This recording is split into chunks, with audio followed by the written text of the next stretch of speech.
大家好啊，歡迎返嚟 Man 哥音樂頻道，我係 Man 哥，我帶俾你專業、理性、輕鬆嘅音樂分析。今日我要講嘅係我想講咗好耐嘅，就係分析 Gigi 同阿妹姐嘅唱功。今日我用一首跨越40年嘅經典，顧嘉輝作品，黃霑填詞嘅《心債》，係梅艷芳1982年出道嘅第一首單曲，亦係電視劇《香城浪子》嘅主題曲。同大家傾下。41年後，2023年3月25日，炎明熹 Gigi 響澳門舉行嘅無限超越群星演唱會上，挑戰呢首經典，向妹姐致敬。一個係樂壇傳奇，一個係新生代小天后，一個係錄音室嘅永恆經典，一個係現場直播嘅即時演繹，兩個版本，兩種感動。今日 Mango 會同你哋拆解，比較兩個歌手嘅唱功、情感表達，分析下 Gigi 嘅版本同妹姐原版有咩分別，同埋究竟低音有幾難唱，妹姐嘅低音係點好， Gigi 處理兩個低音係有少少緊，點解？開始前請點讚、訂閱、開埋小鈴鐺。首先，我哋要了解《心債》呢個歌嘅背景。1982年，19歲嘅梅艷芳參加第一屆新秀歌唱比賽，以一曲《風的季節》奪冠。當時嘅評判係顧嘉輝同黃霑，兩位樂壇大師對呢位新人嘅評價係：黃霑俾50分滿分，顧嘉輝以藝術冇滿分為理由，夾硬扣咗1分，俾咗49分，仲話我從來未俾過咁高分。咁呢，賽後梅艷芳就簽約華星，第一首派台作品就係顧嘉輝嘅作品，黃霑填詞嘅《心債》。呢首歌一出，即時登上香港電台中文金曲榜冠軍位置，持續紅踞43個禮拜。顧嘉輝同黃霑聽完錄音，只係聽咗一次就話收貨。《心債》嘅歌詞講嘅係一段還唔清嘅感情債。重重心中痴債，原是欠下你一世，無限無盡愛在我心底。黃霑嘅詞唔單止係講愛情，更加係一種人生嘅無奈。梅艷芳用咗佢低沉滄桑嘅聲線，唱出嗰種揦住嘅感覺。嗱，我哋先講下梅艷芳嘅原版。黃霑曾經喺黃霑書房裏面詳細描述過第一次見到梅艷芳嘅感覺。佢話第一次見梅艷芳，我哋一群寫歌嘅音樂人馬上驚為天人。佢一開腔唱徐小鳳嘅《風的季節》，聲音低沉，同青春形象絕不相稱，但係把聲共鳴好好，節奏感亦都正，感情濃烈，連咬字吐句都好有法度。心債最難嘅地方唔係高音，而係低音。肥媽曾經喺中年好聲音二裏面點評參賽者唱心債嘅時候講過，呢隻歌最緊要係歌詞。阿妹唱到好似講嘢咁，如果你明白歌詞講咩，用個歌詞意思講翻出嚟，咁就贏噶啦。周國峰都話阿妹嘅歌係好難拿捏嗰個感情，呢隻係其中一首。呢隻歌嗰種戚戚然揦住係好難拿捏嘅。梅艷芳嘅版本係一種不費力嘅完美，佢嘅低音渾厚自然，冇刻意咁樣壓出嚟，而係好似呼吸咁樣。佢將黃霑歌詞裏面嗰種無奈同滄桑，用最簡單嘅方式唱出嚟。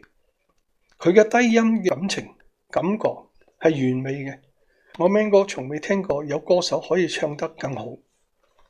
黃霑仲有一個好經典嘅描述，佢話梅艷芳唱歌一步一步咁樣走向台上邊，好似乜都唔理，歌只係佢一半，為觀眾唱，其他嘅一半係為自己唱咁樣，仿佛世界上除咗佢同音樂之外，旁邊嘅一切都無關重要噶啦。呢種風格香港未有之見。呢個就係梅艷芳，佢唔係賣弄技巧，而係用生命去唱歌。好啦，講完妹姐，我哋講 Gigi。2023年3月25日，Gigi 喺無限超越群星演唱會上面獻唱《心債》。當時嘅 Gigi 得17歲，面對台下多位前輩，壓力可想而知。Gigi 自己點講？佢話低音係挑戰，唔敢用太多技巧。演唱會之後，Gigi 接受訪問，坦誠呢首歌壓力好大。佢話妹姐嘅歌，我覺得難度係非常之大，要真係花好多時間練習。低音同埋情感上面都係挑戰，而且《心債》係一首好出名嘅歌，自己響演繹上唔會用太多技巧。訪問嗰陣，Gigi 仲緊張到講嘢都語無倫次。一個17歲嘅女仔要挑戰天后嘅經典，仲要係現場直播，呢個勇氣已經值得鼓掌。嗱，Gigi 嘅版本低音部分明顯係比佢平時嘅歌低，你可以聽到佢嘅聲線係低音區係有啲緊，唔係最自然嘅狀態。呢個可以理解，因為 Gigi 本身係中高音嘅歌手，低音唔係佢最擅長嘅範圍。但係 Gigi 嘅優點在於真誠，佢冇試過去模仿妹姐，而係用自己嘅方式去演繹。佢嘅聲線響低音區雖然有啲緊，但感情係真摯嘅，你可以感受到佢對呢首歌嘅尊重，同埋對妹姐嘅致敬。其實開頭嗰兩個低音佢係唱到嘅，聽佢第2、第3段就聽到。其實好多歌手咁樣就已經可以收貨，冇歌手嘅低音好似妹姐咁靚，冇人可以同佢比嘅。因為 Gigi 嗰個表演係 live 咧，一 take 過 Gigi 係緊張嘅，仲要係一開聲就係咁低音咧，呢個係超難嘅，好易出錯嘅。聽 Gigi 而家嗰啲歌咧，佢嘅低音係鬆好多，感情咧係更加圓潤。其實佢當時只要升半個 key， 嗰兩個低音就會舒服啲，但係可能會少咗啲無奈同埋滄桑感。除咗頭嗰兩個低音，首歌其他部分 Gigi 用佢自己嘅風格聲線去唱，轉聲好靚，用唔同發聲去表現情感嘅層次。佢仲夠膽改咗句，改得好好。首歌完全係佢自己嘅風格，值得讚。如果以經典程度嚟講，梅艷芳嘅版本係無可取代嘅。佢嘅低音，佢嘅滄桑，佢嘅不費力，係天后嘅級數，係時代嘅印記。但如果以勇氣同潛力嚟講，Gigi 嘅版本係值得高度讚賞。一個17歲嘅女仔響現場直播嘅舞台上面，挑戰一首難度極高嘅低音經典，仲要面對台下邊多位前輩嘅目光，呢個壓力非同小可。Gigi 自己都話：我有諗過開音樂會唱佢哋嘅歌或者出碟，向佢哋致敬。雖然啲歌例如《上海灘》係好難做，但一定要試。唱得唔好係另一回事，練嘅時候就算出錯都冇問題。到上台演繹就要會唱得好，呢個態度好好，值得讚。最後 Mango 想總結一下，兩種心債，兩種感動。梅艷芳嘅心債係一個時代嘅開端，佢用低沉渾厚嘅聲線唱出咗黃霑歌詞裏面嗰種無奈同滄桑。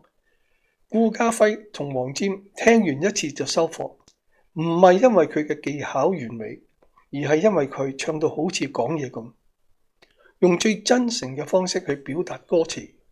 Gigi 嘅心債係一個後輩向傳奇嘅致敬，佢嘅版本低音有啲緊張，技巧未到最成熟，但係佢嘅真摯同勇氣令人感動，用佢自己嘅風格技巧將首歌演繹成佢自己嘅版本。黃霑曾經話過，梅艷芳平時好似女仔咁樣，但係一旦企上舞台，全個人就脫胎換骨。Gigi 都有類似嘅特質，佢平時怕醜內向，但係一企響舞台就會發光。由17歲到而家21歲，Gigi 嘅進步有目共睹。相信如果有機會再唱心債，佢一定會唱得更加好。如果你覺得 Gigi 值得鼓勵，請俾個 like，留言分享你嘅感受，訂閱我嘅頻道。我哋下條片再見，拜拜。